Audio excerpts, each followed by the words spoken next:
No niin, moikka vaan, se on Temppupoika täällä ja mä kuvaan nyt Bandicamilla tällaisen esittelyvideon, miten kuvata Frapsillä. Sä tarvitset vaan jonkun,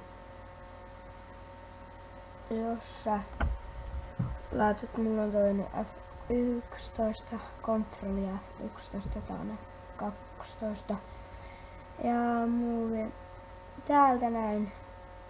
Aluksi te laitatte, tää tulee mun mielestä kansia teille. Tässä on, että mikrofoni tulee ja äänet. Sitten täältä FPS. Mä pidän sitä 30 paikkeilla. Mä pidän plussalla tätä, että aloittaa kuvaamaan.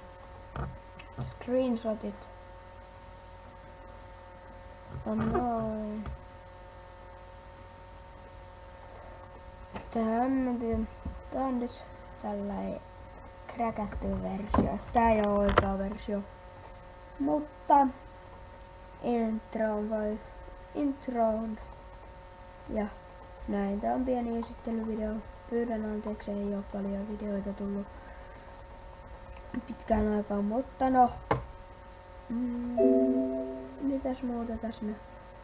Aikaa